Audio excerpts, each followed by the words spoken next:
ഇന്നത്തെ ചാലഞ്ച് ആരെ കൊണ്ട് ചെയ്യിക്കുന്നത് നോക്കി നടക്കുമ്പോഴാണ് രണ്ടുപേരും നമ്മുടെ മുമ്പിൽ വന്ന് പെട്ടത്. എന്തായാലും അവർ ചെയ്യുമെന്ന് നമുക്ക് നോക്കി നോക്കാം കേട്ടോ. നിങ്ങളൊപ്പം ഉള്ളതാണോ? അവരൊന്നും അറിഞ്ഞിട്ടില്ല, അവര് പോയിക്കൊണ്ടിരിക്കുകയാണ്.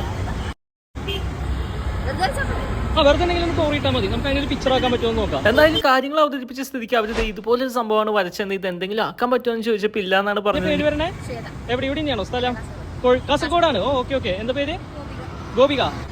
ഓക്കെ, അപ്പൊ എന്തായാലും നമുക്ക് ഇതിനൊരു പിക്ചർ ആക്കാൻ പറ്റുമോ നോക്കാം. എന്തെങ്കിലും ഒരു പിക്ചർ ആക്കിയതിന് ശേഷം കാണാം. കണ്ടതിൽ സന്തോഷം. താങ്ക് യു സോ മച്ച് എന്നൊക്കെ പറഞ്ഞ് നമ്മൾ ഇറങ്ങിയപ്പോൾ കണ്ട കാഴ്ച ഇതായിരുന്നു. ആ തലമാന്തിക്കൊണ്ടിരിക്കുന്ന ആളുടെ പിന്നിലുള്ളതാണ് നമ്മൾ ഞെട്ടിച്ച ഒരു കാഴ്ച. അതായത് ഓട്ടോറിക്ഷയ്ക്ക് ടിക്കറ്റ് എടുക്കാൻ വേണ്ടി ക്യൂ നിൽക്കുന്നത് ആദ്യമായിട്ടാണ് കണ്ടത്. അങ്ങനെ ഓട്ടോയ്ക്ക് ക്യൂ നിന്ന് ടിക്കറ്റ് എടുത്ത് ആരെങ്കിലും ഈ വീഡിയോ കാണുന്നുണ്ടോ? എന്തായാലും അങ്ങനെ നടന്നു വന്നപ്പോഴാണ് ഇന്നത്തെ ഈ ഒരു കാര്യങ്ങളൊക്കെ സംഭവിച്ചതും നമ്മൾ ഇവരെ കണ്ടതും ഇവരെ കൊണ്ട് വരപ്പിച്ചതും. എനിവേ നമുക്ക് ആ കിട്ടിയ വരേനെ എന്താക്കാൻ പറ്റുമെന്ന് ആലോചിച്ചപ്പോഴാണ് വലിയ കുഴപ്പമില്ലാത്ത ഒരാൾ ഇതിന്റെ ഉള്ളിൽ ഒളിച്ചിരിക്കുന്നുണ്ടെന്നുള്ള ഫീൽ ഉണ്ടായത്. നമ്മൾ അതിനെ ഡെവലപ്പ് ചെയ്ത് പുറത്ത് കൊണ്ടുവരാനുള്ള ഒരു ശ്രമം നടത്തിയതും. അപ്പോൾ അത്യാവശ്യം കുഴപ്പമില്ലാത്ത രീതിയിൽ വരച്ച് കളറും കൂടി ചെയ്തപ്പോൾ ഫൈനൽ ലുക്ക് ഇങ്ങനെയാണ് കിട്ടിയത്.